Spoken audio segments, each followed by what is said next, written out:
What up, guys? It's Big Olms Fitness here to inspire you.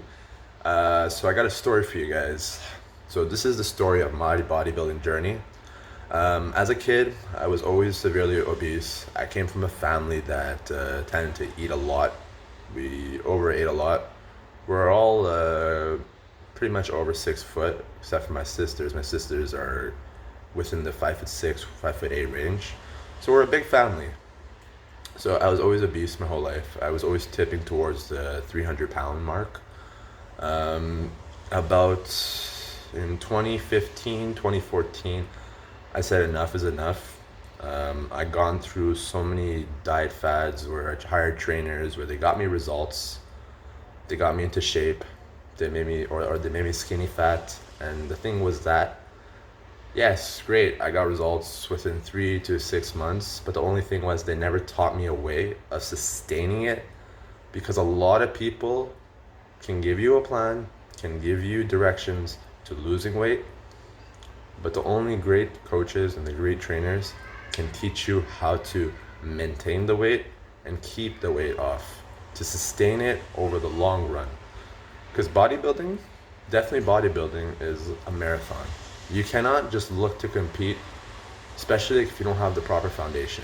And by that I mean it can be anywhere from genetics to, say, muscle maturity. If you're someone who's been training for 10 years, you would probably have a better chance at competing than someone who's been training for about 2 years.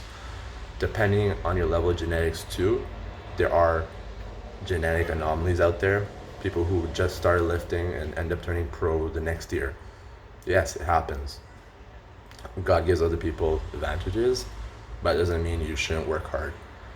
So back in 2014, 2015, I was prepping for my bodybuilding show. It was about a year and a half of a prep. So already on top of that, I was cutting down for 6 months within that 2 years. But then that year and a half, I approached a trainer from my local gym, which was at Monster Gym.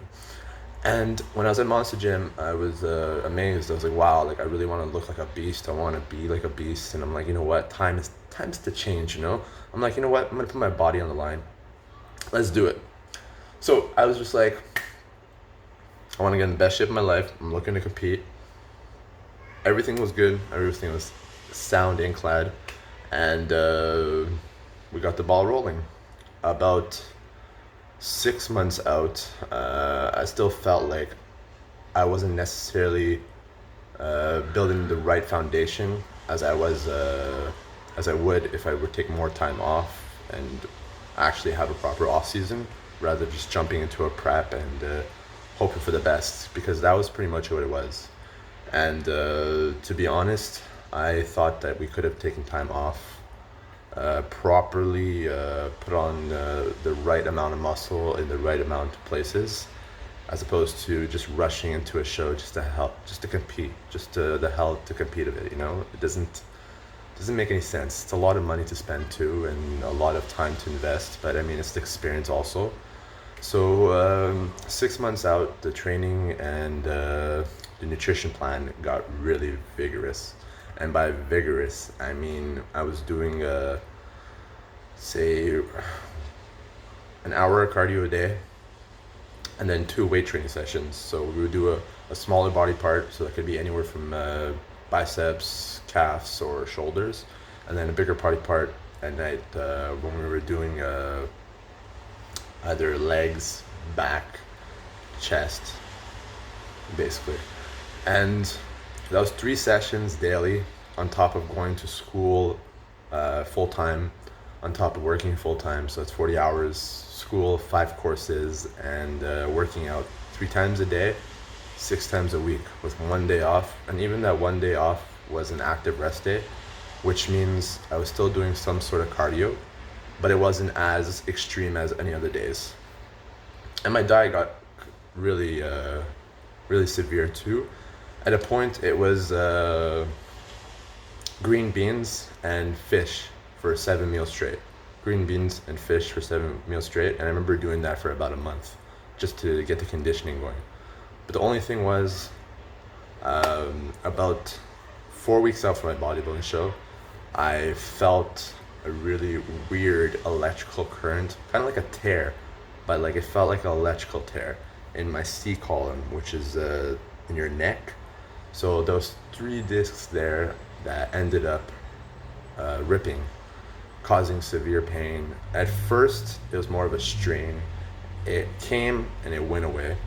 And I'm like, okay, I'm going to continue to train on this. But the big mistake I made was not necessarily going with the wrong coach, but it was more so having a coach that was more on top of you, especially if you were someone who's looking to compete and doing a show. They should just give you more advisory to taking care of your body. Because at the time, I didn't know much about stretching. I didn't know much about going to see a massage therapist. I didn't know much about going to go see an osteopath. I didn't know much about any of that. So I was just cranking my body like a machine, pounding away, eating away, sleeping.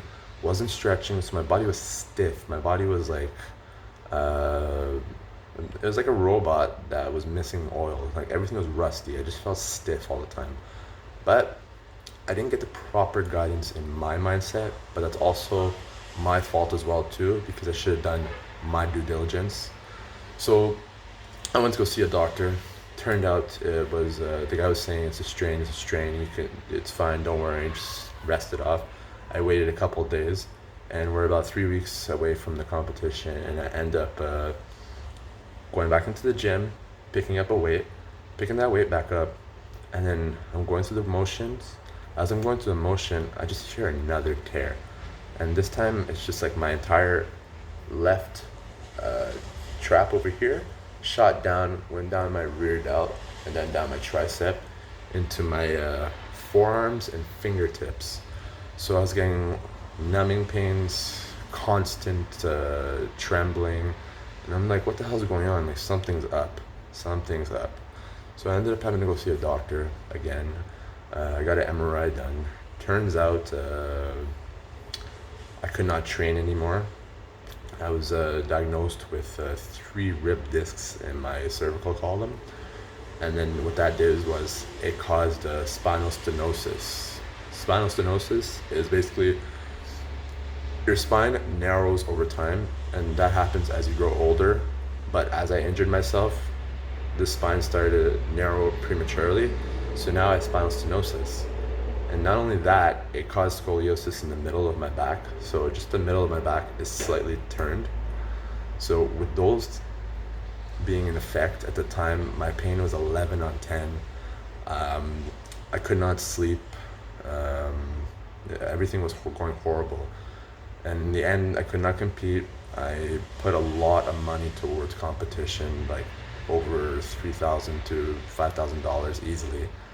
And that was over the span of a year and a half. And that's not only my food. That was almost around the price for the competition prices. And little did I know that I would go through one of the craziest moments of my life. One of the most defining moments of my life. So at the time, I was given cyclobenzaprine, pregabalin, for pain management. Because my pain was 11 on 10, I was extremely hurting.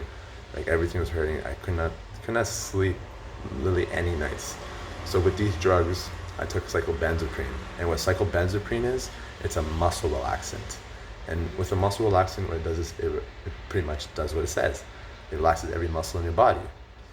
And it makes you sleep 16 hours a day. Not only that, it makes you eat a lot. Your appetite increases.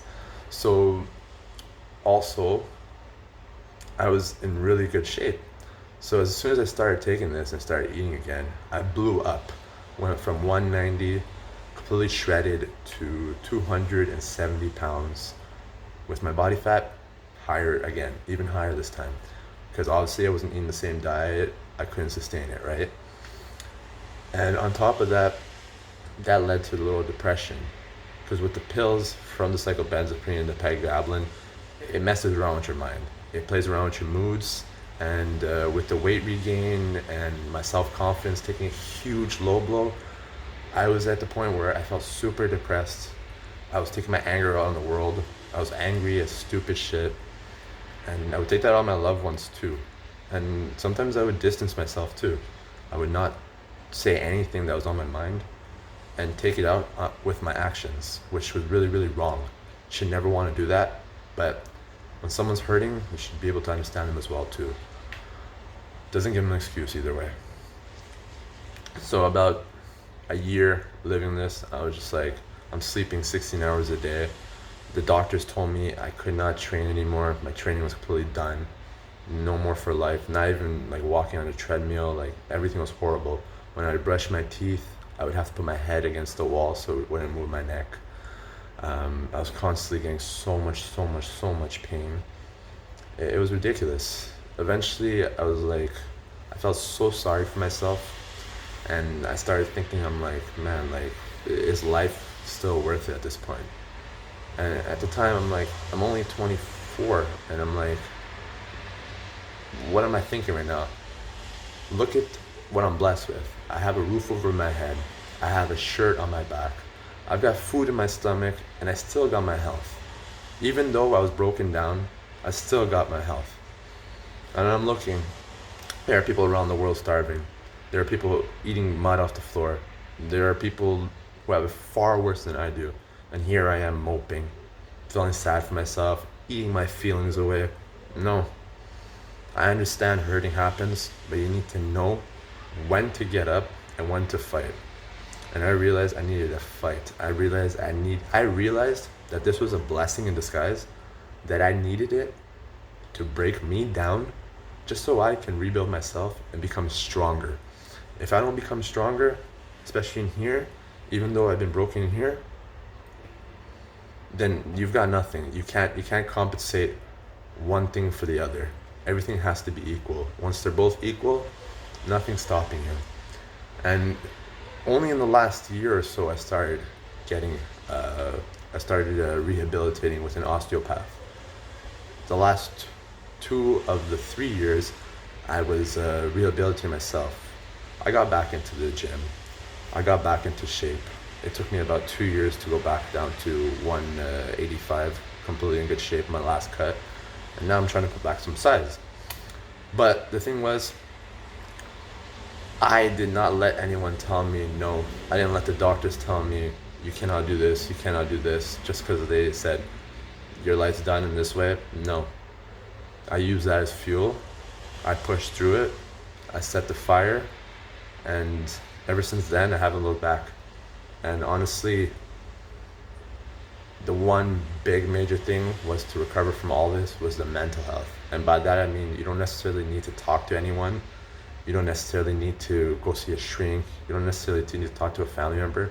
I just mean taking like maybe 10 minutes out of your time, have a daily routine of meditation, maybe even listening to the rain, or even some people, they run a hot shower just to hear the water dropping. It helps. It definitely helps. I've done it too. For an anxiety attack, it's the best thing to do. It helps. It's the most natural way too. It's kind of like when you hear rain falling down, it's very soothing, right? So take this message. Don't ever give up on anything that you want to pursue. Even if you feel like you've been set back by like 10 steps, it does not matter.